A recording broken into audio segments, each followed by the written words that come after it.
He understood this earlier than anyone else. While the leaders of the West exchanged hands, believed in the power of diplomacy and built fragile constructions of the world, Zbigniew Brzezинski already wrote reports that sounded like a sentence. Ukraine will become the arena of global confrontation, and the Kremlin will definitely try to take revenge. His predictions were not mysticism or guessing, it was a cold strategic analysis. He knew that Russia would not accept the loss of influence, and therefore said directly, if Ukraine makes a choice for the benefit of the West, a war will begin. Not a local conflict, not another dispute at the borders, but a real battle for the future of Europe. And it all went exactly according to his scenario. Crimea, Donbass, energy blackmail, information attacks, a full-scale invasion in 2022. Brzezинski was not a prophet, he was an analyst, a man of intelligence and geopolitical models. He was not interested in fantasy. The world today is full of something else. Ukraine is the heart of Eastern Europe. If it stops, freedom in the region will cease to circulate. His phrase that Russia's victory in Ukraine would be the end of international guarantees seemed to be an exaggeration. But then came 2014. The Budapest Memorandum turned out to be a piece of paper. Crimea is a lacrimal paper of international passivity. Donbass is a test for the decisiveness of the West. And the whole world failed this test.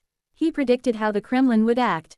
First, economic pressure, then the game with identity, then control of the media and the elite, and finally the open invasion. He knew that imperial logic does not depend on specific leaders. Putin, a Democrat or a KGB officer, it doesn't matter. It is important that the idea of an empire in Russia is alive. And while it exists, Ukraine will be its main goal not because of resources, but because of the symbol. Because if Ukraine proves that it can win, it will win. If it can be free, democratic, and at the same time not be part of the Kremlin, it will be a fatal blow to the entire post-Soviet imperial mythology. Brzezинski understood that the war would not start with a nuclear missile, it would start with silence. And it will not only be military, but also informational. He wrote, not the one who has more tanks will win, but the one who has more willpower will win. Ukraine withstood, but he warned that a new phase would begin after the bullet.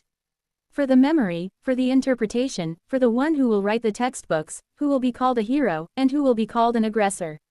This is the final stage of the war for the senses. That is why his words are as relevant as ever.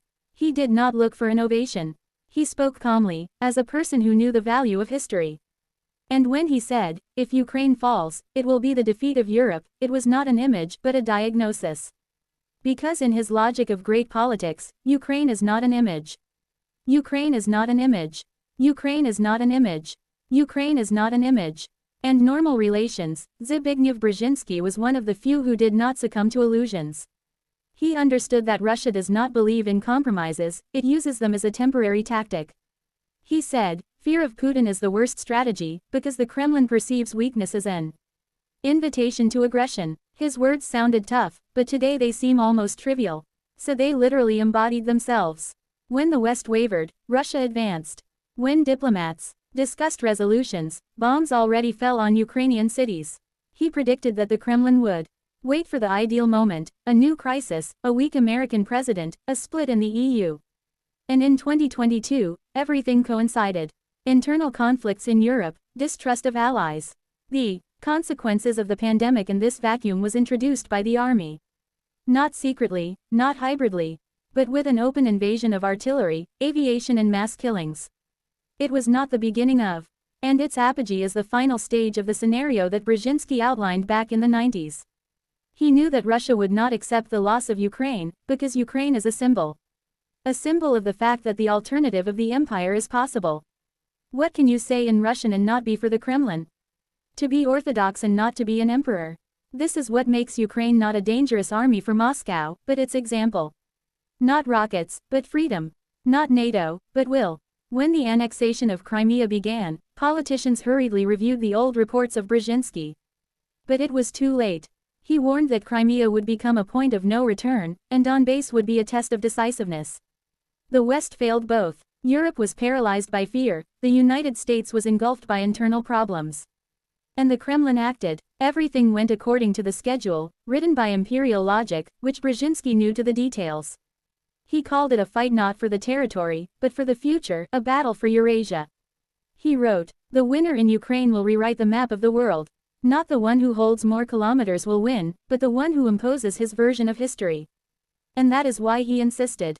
Real victory is not the departure of the enemy, but the inability to justify his arrival. Victory is when no one can say that the aggression was logical, acceptable or inevitable. His vision of war was not limited to tanks. He predicted that the real struggle would be in the heads. Russia will act through culture, language, resentment, nostalgia. The Kremlin will look for cracks in identity, turning them into propaganda.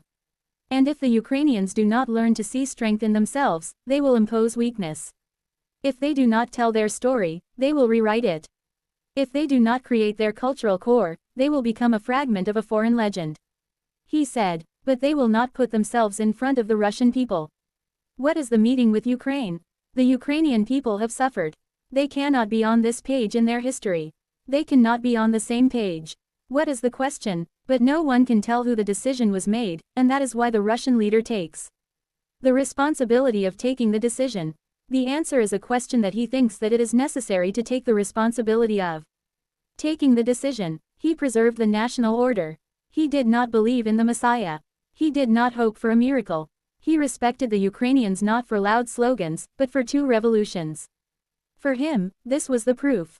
He believed that the victory of Ukraine would change the region, as Poland changed after Solidarity, as South Korea after the war. Ukraine can be an example that even the former Soviet Republic is capable of becoming a support for democracy. But for this you need not only weapons, you need will and you need memory. Brzezинski understood that the war, even if it ends on the battlefield, will not disappear, it will simply change its shape. He said, after the explosions, the battle for memory begins, for those who will tell the story. That is why he insisted that Ukraine should not just survive, it should become the author of its own narrative.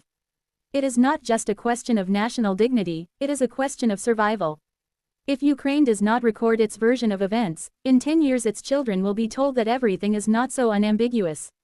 That the war was a dispute of 2 brotherly peoples, that both sides are to blame. He saw how this logic of revenge works, not only geopolitical, but also geopolitical. He did not believe in neutrality. Neutrality is also a position, he said. And it is still a position.